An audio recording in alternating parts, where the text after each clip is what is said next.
good morning, actually good afternoon. It's 12:30. How time goes fast. Today I am talking to you guys about caffeine, specifically coffee. Lots of people drink coffee, lots of people are addicted to coffee, lots of people hate it when I say this and don't want to admit they're addicted to coffee. It's so funny. I'll be like, hey, so you're addicted to coffee? Oh, no, I just like the taste of it. I'm like, what happens if you don't drink coffee? Oh, I haven't not drunk coffee for a really long time. But when I did last time, I got a really bad headache. There's an indicator you're addicted to coffee. You have a physiological reaction to not drinking it, not just an emotional one. So anyway, moving on from that, it's not really about whether you're addicted or not. It's actually about why am I telling you it's not so good for you? Because caffeine has a very stimulating effect on the nervous system. People think they drink caffeine or they drink coffee and it gets them going in the morning, or they can't wake up without it, or it gives them energy, right? Those are the reasons why people drink it. Yes, they say they like the taste of it, but usually the appreciation of the taste comes after getting addicted to it to some degree or another, or having to put a lot of sugar or milk in it to cover up that really bitter taste. And then later on they're like, I like the taste of it. I'm like, okay, all good. But so what is it actually doing, this coffee? And don't get me wrong, I actually do like the taste of coffee. So moving on from that. So caffeine, what it does is it stimulates the nervous system. And that's not necessarily a bad thing. However, in today's world, when our nervous system is already under fire, we've got so much stress going on in our world, and it seems just like it's getting, like time is going faster. Our days are just like boom, boom, boom, boom, boom, boom, boom. And if you don't stop and you don't force yourself to stop, you won't stop. You'll just keep going and going. And this leads to burnout. Now, the reason for this, that coffee makes this worse, is because, like I just said, it doesn't give you energy. Energy is made inside each cell of your body. Every little cell, you've got trillions of them, and inside every little cell of your body you have mitochondria, and these are like almost like little cells within your cells, yeah? And they are the energy houses within your cells that makes ATP, which is like true energy. The caffeine energy that you get is actually not energy. What it does is it stimulates your adrenal glands to produce cortisol. Now, cortisol is an amazing hormone. It is one of the most important things for good health, is to have healthy cortisol production. Now, what happens though is with inflammation in the body, stresses to the immune system, emotional stresses, and all the other stresses, cortisol is constantly being required, because cortisol does two things primarily. Yes, it does lots of things, but primarily it reduces inflammation and it gives us this energy in the morning to get up and going. And what happens with our cortisol is, in the morning we're meant to wake up with good cortisol, and then it's meant to slowly come down, so we go to at bedtime. And when it's stimulated by the light, by the sunshine in the morning, that's when the cortisol goes, spike, wake up time, this is what wakes you up. And then it slowly drops down. And at nighttime, when it goes dark, you'll notice yourself, especially in Australia, in Queensland anyway, in winter it's dark so early, and you're like, man, I feel like going to bed at like 8 o'clock or 7 o'clock at night, because the light has gone. And that's when melatonin kicks in and cortisol's gone down.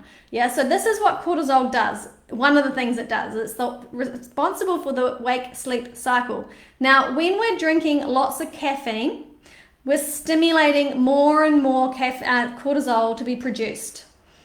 And for short periods of time, this isn't such a bad thing, but long term, this can cause what we used to call adrenal fatigue.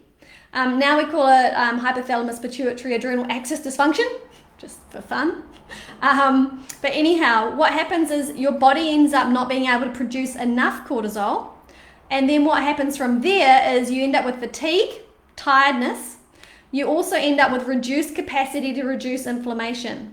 Now, inflammation is the thing that causes all problems in the body. All health problems usually have a relationship to cortisol production, either too much or not enough.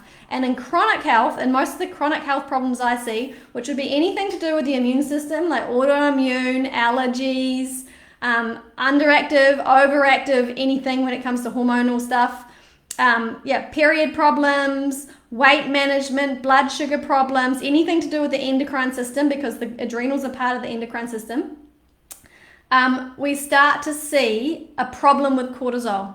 Because what's happening in the body is you've got too much inflammation, yeah?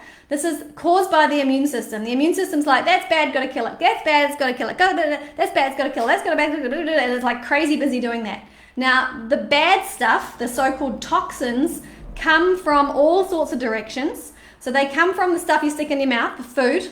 They come from, and if that food's good quality, then there's less of them. If it's poor quality, there's more of them, yeah? It comes from having a poor gut function. So if the gut's being damaged due to the bad food, the stress, the alcohol, all these things, all the chemicals and all that sort of stuff that we get through our diet and through our lifestyle, then we can end up with leaky gut. Now, leaky gut is a thing where basically the food and things in your gut, very small particles of it not accidentally, but they end up going through into the blood straight away when they're not fully broken down. And this is really made worse by gluten. The gliadin within gluten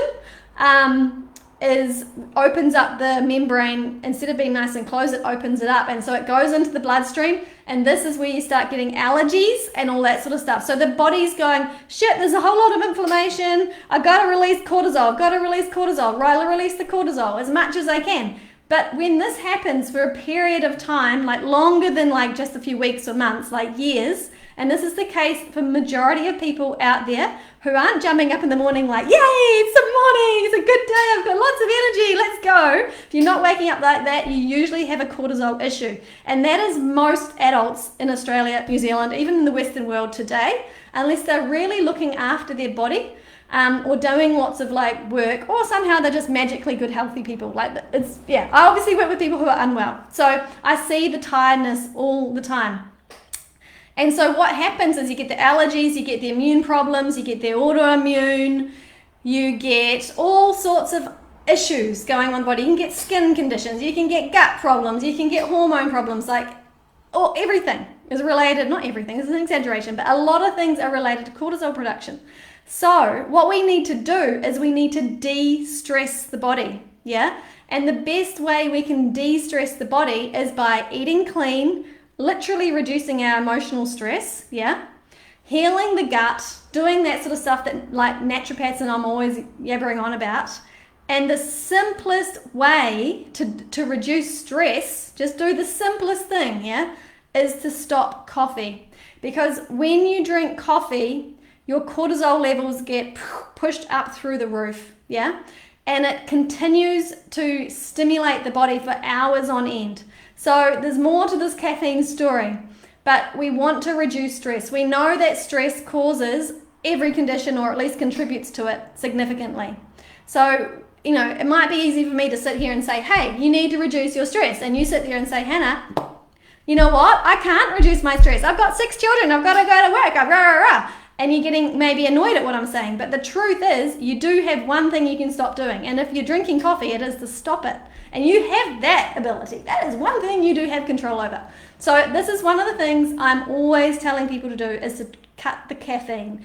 And 90% of people, probably even 95 or 97% of people say, wow, I feel such a big difference. My gut's better, my energy's better, my mood's better, I'm not craving sugar as much, my energy's better, I think I said that already, my sleep's better, my skin's calmed down. Like, you would be surprised at how many things can improve by just dropping coffee. Some people come to me like, I don't even need to see you anymore. Literally stopping drinking coffee has fixed my problems.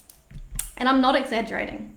So that being said, some people are able to utilize coffee in a way like differently to other people, yeah? So this comes down to genetics. So your body, how it breaks down and metabolizes coffee depends on your genetics. So I am somebody, genetically, I haven't had this test done, but I'm going to have it done soon just to see. But when I drink coffee, I get anxious and and it just doesn't work for me. I go up and then I come crashing down, yeah? So anyone who has anxiety, sleep problems, or anything to do with stress-related stuff should be stopping coffee straight up. And the reason for that is there's a gene, and it's called the ADAORA2A gene, to be specific. This one directly affects how coffee affects your sleep. And there's another one called the CYP14ALA2. This one directly affects hypertension. So coffee drinking can literally cause raised blood pressure.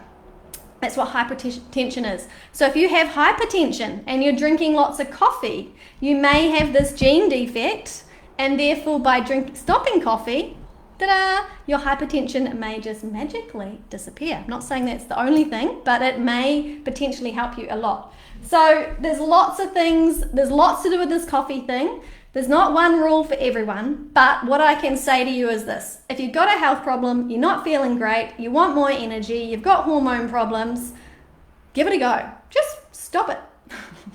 It's very, very simple. You want to stop all caffeine, not just coffee. Coffee's the big one because everyone's addicted to it. But tea has a lot of caffeine in it. Coca-Cola, shouldn't be drinking that stuff. Anyway, those energy drinks are terrible. Any of those other things that have got like the appetite suppressant type things or the weight loss things that have got caffeine in them, chop them out because they actually may be contributing to weight gain. Some cases they do work, but in some cases they're actually making it worse. You've got fertility problems, anything like that, stop the coffee. They say scientifically that a human body can handle somewhere between 200 to 300 milligrams of caffeine a day. Now, I don't think that's actually true, especially because of the people that I work with. 95% or more are sensitive to caffeine to some degree or another. But that's just the science. And, you'll read stuff about, this is the other thing, you'll read things about coffee. Coffee is good for this, and it's good for that, and it's good for this. There are some benefits to drinking coffee, and that is true. I'm not going to say it's not true because it is true. There are some studies out there that show the benefits of drinking coffee. People find, it keeps them their concentration good and all that. But again, it can also just be that you are so tired that you need it to stimulate your adrenals to produce cortisol that they should be producing on their own anyway. There are some things with helping break down, I think it's estrogen. It can help with that in some people, but again, not all people. So what I would suggest is if you are a strong coffee drinker and you've got health problems, give it a go. Start drinking dandelion coffee, tea, roasted dandelion coffee instead. This is not the same as coffee. I'm just going to say that. But it is black, and it is bitter, and it is a nice thing that you can replace it with. You can have herbal tea. You can have water or hot water with lemon drink. Is a really great way to start the day. You want to start working on your adrenals. You can take adaptogenic herbs and some B vitamins and some magnesium and things like that help improve adrenal health as well. And then if you're still stuck and you're still feeling like crap, well then maybe it's time to see the naturopath. Anyway, I think that's pretty much it as far as coffee goes. I still like to have the occasional coffee. Oh, the other thing is decaf. I never drink the stuff with the caffeine because it sends me through the roof. But decaf, you can drink decaffeinated coffee. So you still have the flavor. If you love coffee, you really actually just love the taste of coffee, then just have decaf.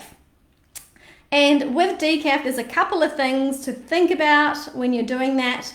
And that is to make sure the decaffeinated version of the coffee you're drinking is ideally organic and fair trade, because there's a lot of stuff going on there in the world that's not so great.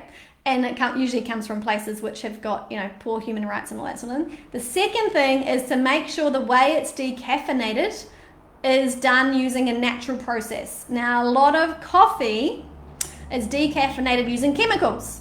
And chemicals screw up our body. Yeah, our body doesn't like chemicals. Simply put, it mucks with our hormones, that sort of thing. So what you want to do is you want to make sure that it's decaffeinated using water.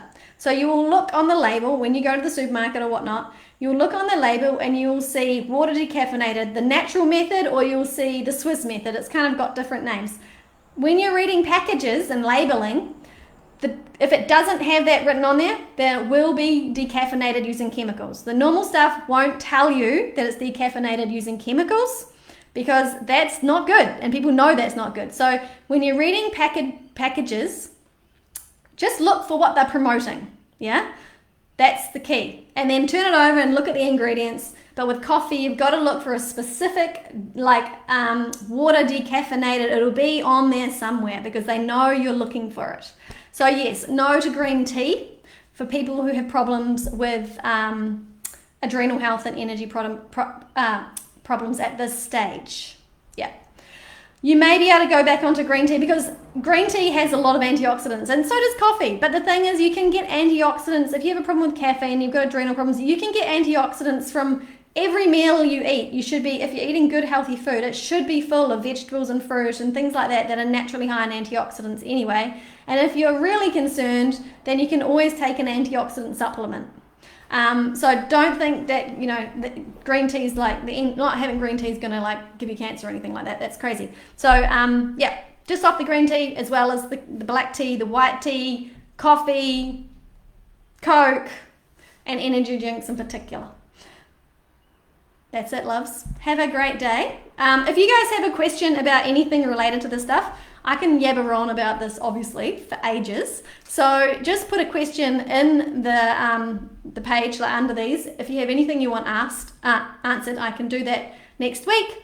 That all being said, if you are interested in a consult, if you want some help or some support with your health, please feel welcome to message me.